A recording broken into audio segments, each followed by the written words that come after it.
This is the Retirement Solution Podcast with financial advisor Jon Hicks, founder of J. Hagan Capital. I'm Heather Branch here with Jon to discuss the many things that you're likely thinking about. Maybe you're having conversations with your friends, your family about when it comes to your financial circumstance. A lot of us feeling strained from the grocery stores, strained from gas prices being what they are now, strained from... No kidding. It's just brain strained of just trying to figure out how to do better by ourselves. It's like the truth. My head hurts. It's pollen season. My nose hurts. I'm middle-aged. My back hurts. All the stuff. All the stuff. It's just how it goes. It's, as we age, we're told, wait, tomorrow's going to be a better day. I think that tomorrow can always be a better day. Yeah. But it should be more about carpe diem, seize today. Valid. Because there's a great chance that tomorrow won't be as good, or our knees won't feel as good, or our ankles, or our pollen count, or ragweed, or whatever it is making my voice do all this, right? Well, it's just what it is. Fortunately, with the help of you and your team at J. Hagan Capital, hopefully, we can at least know that financially, we've got better days. We've got better opportunities. We've got at least opportunities, generally speaking. And that's actually where I wanted to start the conversation with you today. Because, again, a lot of us are feeling a lot of concerns over just the headlines, just the muckery that seems to be the economy these last few weeks and months. And, of course, recently now, the shock of oil, thanks to the war in Iran. It's estimated that sustained oil prices above $100 a barrel will add nearly 1 percentage point to headline inflation. So recently, portfolio manager Jason Katz was on Fox Business, and this is what he was saying about some of the things that are going on. What's not complex is that stocks go up when oil goes down and vice versa. The patient, the U.S. economy, is in very good shape to fight the disease of oil. Economy are growing above trend, unemployment below 4.5%, earnings likely to grow 12 to 15%. So investors have to distinguish between these front page risks and bottom line results. You know the thing, I think we've talked about this before. Mr. Rogers, the lesson he said he learned from his mom when there was a situation of crisis, his mom said, look for the helpers. I feel like that's the energy Jason Katz is giving there. It's like, despite these things, there are opportunity. That's what we need to be looking at. Always. And if you kind of look at it, the exact same symbol in Chinese that stands for crisis is the exact same symbol that stands for opportunity. That's just how it goes, right? And I think that's probably one of the biggest things to understand about right now. So I've read a lot of stuff recently, about oil prices and what that means for inflation, what that means for consumer spending, what happens if and Jason said that, the U.S. economy is in really good shape.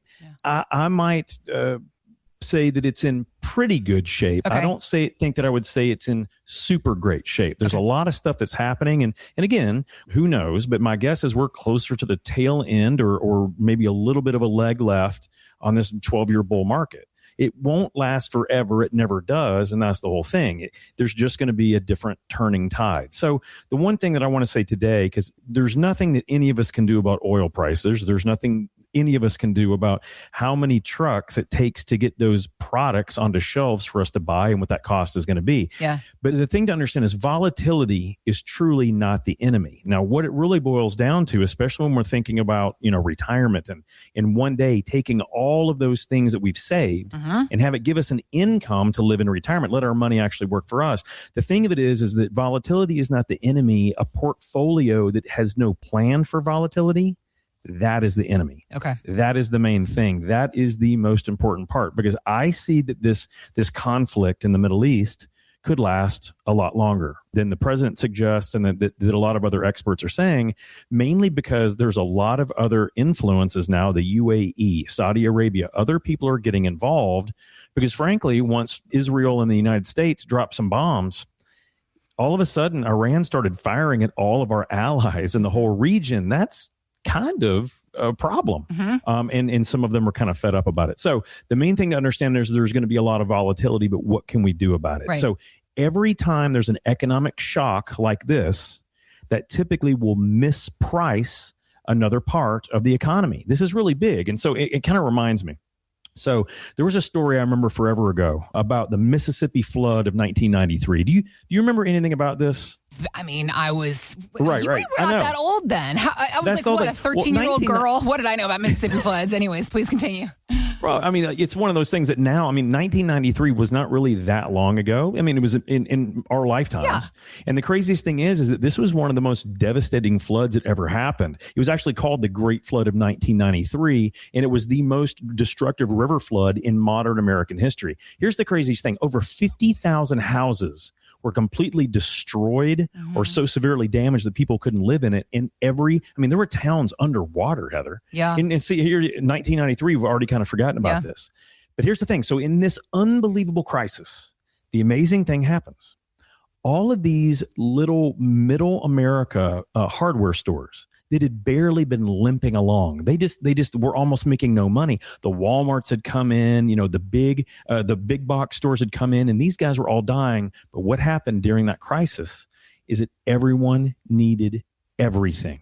They needed sump pumps, generator fuel, sandbags, waterproofing materials, plywood, sheathing, all these types of things. And all of a sudden, that little gleam of light, when everything else was falling apart, was an unbelievable opportunity. The demand was so overwhelming that suppliers couldn't keep up. The stores that had just barely been getting by were making more profits than they ever had. Now, here's the amazing thing. One of the issues that we see all the time is that, oh my gosh, this headline's so bad. There's almost always something on the alternative to that, right? For every crisis, there's usually an opportunity. And the amazing thing is it's not callous. It's really an observation. It's an economic reality that repeats itself with consistency. Right. When there is disruption out there in the world, it creates value in other places. So whenever I hear someone say, oh my gosh, John, what's oil going to do? It's going to cause problems for airlines. It's going to cause problems for all these trucking companies. It's going to cause inflation. Consumer discretionary spending is going to be a problem, blah, blah, blah, blah, blah. But at the exact same time, it becomes an unbelievably windfall for energy producers, oil and gas companies, pipeline infrastructure, commodities. They all get really good. And the question is, if we're so focusing on the headlines, what is going to actually be doing great, but we're too busy panicking to figure out how to take advantage of the opportunity? This is a great opportunity to just say, this is why we want diversified portfolios, right? Let me jump in real quick. Yeah. Just reminding you that as you're listening, if you've got questions about these things that John is talking about, give us a call. Let's set some time on the calendar. 502-317-0840. You can also go to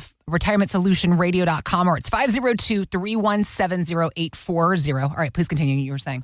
No. I mean, so when you kind of pull it back down, what Jason Katz was saying about front page risks, I mean, it's real. But the thing of it is, front pages have a really short memory. Yeah. Because whatever happens on the front page one day, the very next day, it could completely change. What's that whole thing? It's going to be lining the bird cages the next day. Yesterday's news is lining today's bird cages. That kind of thing. It's true. It's true. Yeah. I mean, you can almost think about, when it comes down to like celebrityism, right? It's like Britney Spears, greatest thing ever. And then not that much time is like Britney Spears, danger to society, or whatever nonsense they do. But headlines change all the time. And the thing of it is, when you look at it, those oil shocks of the 1970s, the people that came out the richest on the other side were not the ones that panicked. Right. They're the ones that seized the opportunity. It's just true. So the question is, when you're reading these headlines, what I want everyone to think about is, who's benefiting from this? Who? It doesn't mean that we invest in that, but it's a good opportunity for us to say, hold on, I've got some gold in my portfolio. I've got some silver. I've got some commodities. I've got some things that, even though the headlines look bad, I've got some things that have a negative correlation, or they're positively correlated to chaos. Happens all the time. So those are one of the things we always want to talk about, because disruption, whenever it happens, when those headlines are bad, it does not destroy everything, altogether. It doesn't destroy everything. Every shock, it reshuffles the deck. So the question is, when these things happen, if we now see, oh, wow, these oil prices might cause the Fed to not be able to reduce interest rates. Ooh, that means that I may not be able to refinance, or I may not be able to get that lake house and pull out the money at the same price I thought. It just gives you an opportunity to think. Almost never act, but simply think. So volatility is one of the greatest things in the world for creating wealth. If you look at the most unbelievable fortunes over time, they've typically come from volatility.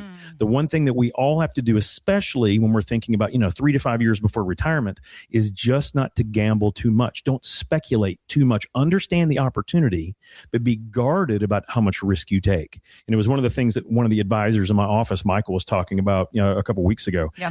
I just said, hey, what is one of those things that resonates with you that, you almost always end up telling clients about or remembering or talking about? And he said there was a Warren Buffett line. And it was really simple. It was talking about people that had already saved a ton of money. He said, you should never risk what you can't afford to lose to get something you may not even need in the first place.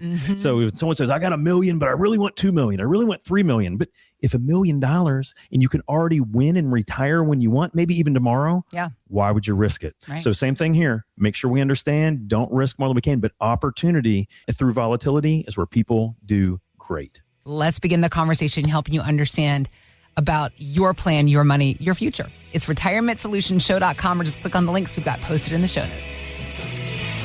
Thanks for listening to the Retirement Solution Podcast with Jon Hicks. Begin the conversation about your savings plan with Jon and the team at J. Hagan Capital by visiting retirementsolutionradio.com. Be sure to listen to Jon's radio show, The Retirement Solution, Saturdays at 8 a.m. and Sundays at 9 a.m. on News Radio 840 WHAS.